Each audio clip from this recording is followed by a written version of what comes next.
signes Scorpion, signe ascendant ou lunaire Scorpion. Selon la pyramide représente une élévation spirituelle, une élévation, ça peut être une élévation spirituelle, ça peut être une élévation avec votre âme jumelle, ça peut être une élévation professionnelle, enfin il y a plusieurs cas de figure. Là on dit quand même, il y a donc cette pyramide par rapport à un commerce. Est-ce qu'il y aurait des projets de créer, d'avoir un commerce possible avec votre âme jumelle?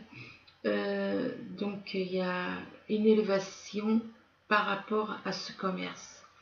Par rapport donc à ce commerce, c'est un commerce ou une boutique, enfin peu importe.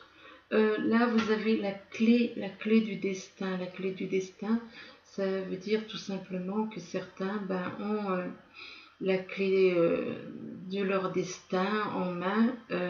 Tout le monde l'a, mais bon, là c'est vraiment le moment propice apparemment pour démarrer donc cette élévation concernant un commerce et dont on a la clé du destin. Donc on est capable de faire que ce début, cette démarche par rapport à ce commerce, ces projets de commerce puissent se réaliser.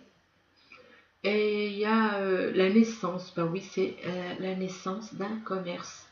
Ça peut aussi représenter la naissance d'une relation, une relation liée au commerce, une relation d'âme jumelle liée au commerce qui vous apporte une certaine élévation, mais vous avez la clé qui permet de réussir.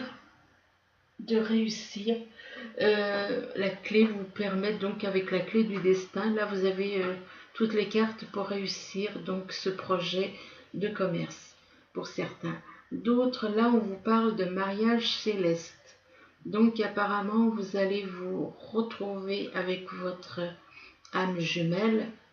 Je dis bien âme jumelle et pas âme sœur, parce que comme je l'ai déjà dit, c'est pas la même chose. Les âmes sœurs, c'est les égaux. Les âmes jumelles, c'est les âmes. Tout simplement. Donc là, donc il y a le mariage céleste, donc une réunion de deux âmes qui se retrouvent. Il y en a possible que votre moitié d'âme soit d'un signe d'eau. Alors, tout comme le signe là en question. Donc, ça peut être un scorpion, ça peut être un poisson ou un cancer. Ou alors ascendant de ce même signe. Hein, ascendant lunaire, scorpion, poisson, cancer. Donc, du même signe d'eau. Là, on voit que donc le mariage céleste est par rapport à un couple. Tous les deux sont d'un signe d'eau. Là, selon les cartes qu'on voit, ce sont donc un couple d'âmes jumelles d'un signe d'eau, ou ascendant ou lunaire d'eau, toujours en signe d'eau. Ça vous apporte cette réunion, ça vous apporte la sérénité, ça vous apporte le bien-être, ça vous apporte l'harmonie, vraiment, c'est voilà, hein, de toute façon, un mariage céleste, ça ne peut qu'apporter ça, c'est le bien-être de l'âme, c'est pas, ça n'a rien à voir avec, quoique, il vaut mieux harmoniser la chair et l'âme aussi. De toute manière, excusez-moi, j'ai un petit peu bégayé, et de toute façon, ça fait, vu que l'âme, elle est prisonnière du corps, le corps aussi sera, voilà, de toute manière, ça fait quand même réagir le corps, bien entendu. Et là, donc, la sérénité, voilà, une sérénité totale avec votre âme jumelle en couple, avec un signe d'eau ou ascendant ou lion, ou lunaire, excusez-moi. Donc ça vous apporte cette sérénité et ça vous apporte un réel, un bien-être tellement bien que vous vous sentirez vraiment comme en extase. Vous vous sentirez vraiment heureux, vraiment. Là, la carte lézard, ça représente une personne qui est totalement détendue, totalement à l'aise, totalement qui se détend, qui est vraiment bien dans sa tête, dans son corps. Et là, on voit qu'il y a quand même les arts, il y a de la musique, il y a ça porte un grand bien-être, un énorme bien-être. Ici, on voit une femme, là, la femme, avec une rose à une main, elle a une rose dans la main, c'est une femme qui est plutôt sereine, qui est plutôt, qui est là, qui est dans l'attente. Mais voilà, elle est dans l'attente, dans l'attente de retrouver son âme jumelle éventuellement. Mais on voit qu'il y a des nuages. Il y a des nuages actuellement ou qui vont arriver là. Il y a des nuages par rapport au fait que peut-être son âme jumelle et peut-être porte un masque ou plusieurs masques. Là, on voit quand même plusieurs masques. Par rapport à quoi? Par rapport à toutes les souffrances que cette personne a pu ressentir. Ou bien ça peut représenter aussi une femme qui traverse une période pas très bon, il y a des nuages dans sa vie actuellement, et qui est avec une personne qui porte des masques par rapport à ses blessures, aux blessures du passé. Et donc cette femme, elle est avec quelqu'un, donc il y a une triangulaire ici, avec une personne donc qui se retrouve dans un labyrinthe. En plus, cette personne porte un masque. Alors, imaginez, déjà, elle porte des masques, elle n'est pas, elle veut pas montrer certaines choses, donc elle met des masques, parce que quand on a des blessures, on met des masques. On met des masques et il y a ce labyrinthe qui fait qu'on comprend que cette femme, elle traverse des moments difficiles avec son âme jumelle. Et son âme jumelle qui se retrouve dans un labyrinthe et qui cherche la sortie, qui se sent voilà, complètement perdue dans ce labyrinthe. Là, on voit la carte du miroir magique. Le miroir magique représente une protection de l'univers, par rapport à une transformation. L'hérédité représente un renouveau, c'est une transformation, c'est lâcher tout le passé, tout le négatif, lâcher le négatif, accepter de vous transformer. Ça peut aussi éventuellement représenter aussi un héritage. Là, je pense peut-être que ça peut représenter, on me fait comprendre que là, en ce moment, là, ça représente les deux. D'un côté, il y a une transformation et de l'autre côté, il y a un héritage. Donc, pour certains, il y aurait les deux. Il y aurait une transformation de la personne et en même temps, l'hérédité, un héritage. Mais de toute manière, ne vous inquiétez pas parce que de toute façon, il y a l'univers qui vous protège, donc cette transformation se fera correctement, se passera bien.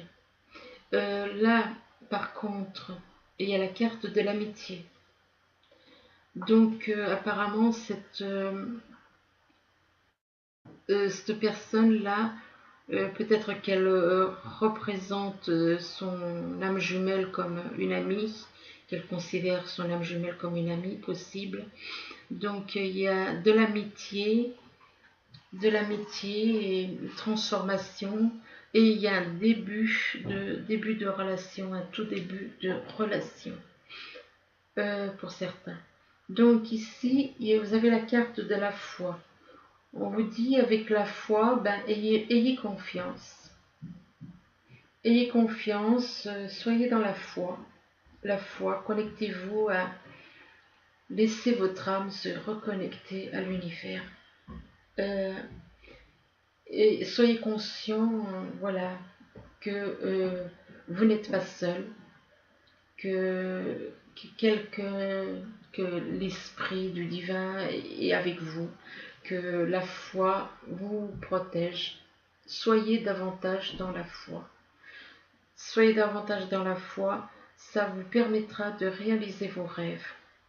La foi vous apportera la réalisation de vos rêves. Parce que quand on a la foi, tout est toujours plus simplifié que quand on ne l'a pas. Donc, soyez dans la foi pour réaliser vos rêves. La foi, si vous avez la foi, tout est facilité par rapport aux rêves, par rapport à l'abondance. Ça vous apporte de l'abondance. Ça vous apporte de l'abondance en amour, ça vous apporte de l'abondance dans les choses matérielles, dans le côté professionnel, enfin dans tout. Et puis là, on vous dit de vous libérer.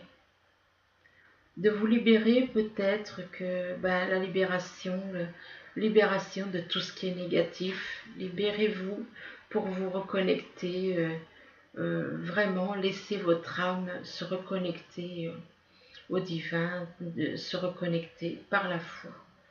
La foi et la libération, ça va ensemble. Là, on retrouve bien qu'il faut se libérer pour être dans la foi. Il faut être vraiment libre. Libre des choses matérielles et pour que votre âme puisse se reconnecter au divin, pour retrouver cette foi en vous. Donc ici, il y a la pyramide. La pyramide donc représente l'élévation pour un mariage céleste. Qui dit mariage céleste dit couple divin, dit âme jumelle en couple. Donc il y a une élévation au niveau d'un couple d'âmes jumelles pour certains. Et là, il y a cette femme, elle est la personne en question. Elle est là et elle attend. Où est-ce que c'est un petit peu compliqué là à dire parce que d'un côté il y a le mariage céleste et de l'autre côté peut-être que justement elle attend ce mariage céleste puisque la carte elle est juste en dessous, donc elle attend ce mariage céleste pour qu'il y ait cette élévation. Il faut qu'il y ait ce mariage céleste pour qu'il y ait cette élévation. Et de l'autre côté, on lui dit que de toute façon, l'univers est là. L'univers, le divin, la protège. Il y a dans l'univers, il y a une protection divine. Il y a une protection divine par rapport à ce couple. Donc, même si actuellement, elle est un petit peu dans les doutes, elle est un petit peu dans des craintes et tout, là, ces cartes, elles vous disent, il ne faut pas avoir de crainte, ce couple, ce mariage céleste aura lieu, et ça permettra une élévation des âmes, une élévation de tout, parce que c'est aussi une élévation au niveau de la Terre, au niveau de la planète. Donc, quand les couples divins se retrouvent, ça permet à la planète de changer aussi en même temps. Parce que ça change les énergies et les énergies deviennent de négatives, elles passent à positives. Plus il y a des couples qui se retrouvent unis. Et unis, c'est, comme je l'ai déjà dit, c'est sous le même toit. Donc quand il y a des mariages célestes, c'est que les couples sont unis. Et donc ça permet la transformation déjà de ces âmes. Elles vivent un amour qui hors du commun, qui est inconditionnel, et de l'autre côté ça permet une élévation des âmes, donc élévation par rapport à la pyramide c'est élévation, et élévation des âmes et élévation de la planète, élévation de tout. tout ce qui est positif. Tout ce qui est positif. Ça permet de changer une élévation des énergies positives aussi, et donc de la planète. Vous avez donc la carte du miroir magique qui vous dit, vous inquiétez pas, vous êtes protégés, et il y aura ce mariage céleste et tout ça, mais il faut être davantage dans la foi. Ayez la foi et tout arrivera. Ayez la foi, avec la foi, tout arrive, tout simplement. Ici, vous avez la carte du commerce. Alors, le commerce, apparemment, il y a un projet de commerce pour certains signes du Scorpion, ou ascendant, ou lunaire Scorpion. Il y a donc un projet de commerce avec un signe d'eau. Un signe d'eau, ça peut représenter donc un signe, un ascendant ou un signe lunaire d'eau, donc Scorpion, Cancer ou Poisson. Pour le moment, il va y avoir, enfin, ou peut-être que c'est déjà le cas, il y a peut-être des nuages. Il y a des nuages dans la relation d'âme jumelle en question, qui nécessitent une transformation. Il y a des nuages qui nécessitent une transformation pour un des deux partenaires. Un des deux partenaires du signe d'eau ou ascendant ou lunaire. Il y en a un des deux et il a besoin de se transformer, de changer, d'évoluer. Et pour réaliser ses rêves, en même temps, pour réaliser ses rêves, oui, mais en même temps, on dit quand même, les rêves, ce sont des messages. Donc ça peut être de bons messages, des messages négatifs, ou ça peut être tout simplement des rêves qui se réalisent, enfin restons positifs plutôt. Et donc il faut voir le bon côté, parce qu'il y a la carte de l'empathie, j'ai voulu approfondir, et donc j'ai rajouté une carte. Et donc c'est une fois qu'il y aura ces nuages et cette transformation par rapport à cette personne d'un signe d'eau, donc ou ascendant ou lunaire, signe d'eau, eh bien il y aura l'empathie. Et l'empathie, ça représente donc une entente, savoir comprendre les autres, savoir se mettre à la place des autres pour comprendre. Il y aura cette ambiance, cette atmosphère, si on peut dire, d'empathie, qui vous fera avoir de très bonnes relations au niveau du commerce.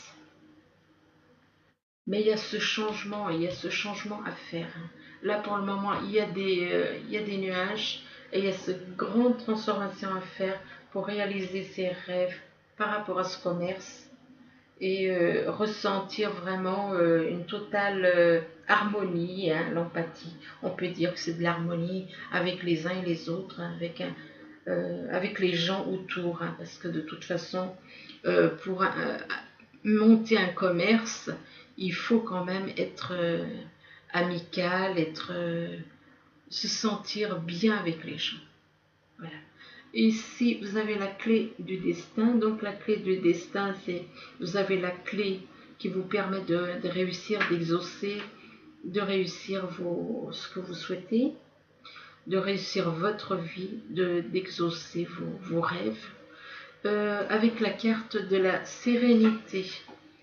La carte de la sérénité, c'est que vous êtes serein, vous savez ce que vous voulez, vous savez où vous allez. Par contre, apparemment, dans votre entourage, la personne avec qui vous êtes porte un masque ou des masques par rapport à des souffrances. Ou bien tout simplement, soit c'est par rapport à des souffrances, soit c'est par rapport au fait que elle a peut-être une double personnalité. Mais enfin bon, là, moi, je dirais plutôt, là, actuellement, ce serait plutôt par rapport à des souffrances. Des souffrances, mais elle est entourée de personnes des personnes, des amis, donc il n'y a pas, voilà, l'amitié, c'est important. Et c'est important, ces amis, ces liens d'amitié apportent de l'abondance. De l'abondance, ça peut être, mais ça peut être aussi des amis qu'on on considère comme des amis, comme une amie, un ou une amie, son âme jumelle, et qui vous apporte de l'abondance, de l'amour, de l'abondance sous toutes ses formes, hein, que ce soit en amour, en amitié, en professionnelle, financière, bon, voilà. Là, vous avez la carte de l'enfant et de la naissance. L'enfant et la naissance, ça peut représenter un enfant, ça peut représenter une naissance, mais ça peut aussi représenter, comment dire, le début d'une relation. Le début d'une relation avec votre âme jumelle. En même temps, c'est quelque chose, ce début de relation vous rend un peu euphorique, vous êtes bien, vous vous sentez bien, euh, vous écoutez de la musique, vous vous sentez vraiment bien, quoi. Là, par contre, par rapport, ben, peut-être que c'est une découverte pour cette personne, et on voit qu'il y a quand même une, apparemment, c'est un des deux qui est un petit peu dans un labyrinthe, qui ne sait pas trop comment trouver la sortie. Donc, qui dit labyrinthe dit triangulaire, dit donc une des deux personnes qui est donc en triangulaire et qui a un choix à faire, qui a un choix à faire et qui ne sait pas par où sortir, qui ne sait pas comment faire pour sortir de cette situation. Là, il y a la carte de la fécondité. Ben, étonnamment, la carte de la fécondité rejoint un petit peu la carte de la naissance. Donc, une fois que cette personne est sortie de son labyrinthe, elle aura envie de construire quelque chose, d'où la carte de la fécondité, construire quelque chose avec son âme jumelle. Euh, c'est vrai que c'est un petit peu contradictoire parce que apparemment ils sont pas les deux là, je veux dire les deux âmes jumelles là en couple mais sans être en couple, ne sont pas sur la même longueur d'onde, puisque il y a la carte là du labyrinthe. Déjà, il y en a une qui est dans l'extase de commencer quelque chose avec son âme jumelle. Simplement, après, elle découvre que son âme jumelle peut-être en triangulaire. Et du coup, ben, une fois que son âme jumelle est sortie de ce labyrinthe, une fois qu'elle sait ce qu'elle veut, elle aussi, elle aura envie apparemment, après, elle aura aussi envie de construire quelque chose avec son âme jumelle et de se libérer des fardeaux du passé, de se libérer, de reconstruire sur de nouvelles bases, se libérer son âme. La libération, là on comprend que l'oiseau, ça représente notre âme. Notre âme a besoin d'aller de l'avant. Notre corps est une prison pour notre âme. Et là, l'âme, elle se libère de quelque chose. Elle était comme emprisonnée, et là, elle se libère, elle se reconnecte au divin pour aller de l'avant et aller de l'avant avec son âme jumelle et cette envie de construire quelque chose. Et là, enfin, ils seront, on va dire, ces deux âmes vont enfin réussir à se retrouver, puisque là, il y a quand même ce labyrinthe qui les sépare, quoi. il y a ce labyrinthe qui les sépare, du fait que, bon voilà, celui qui est en couple, il est complètement égaré, complètement perdu dans ce labyrinthe. Ce qui peut causer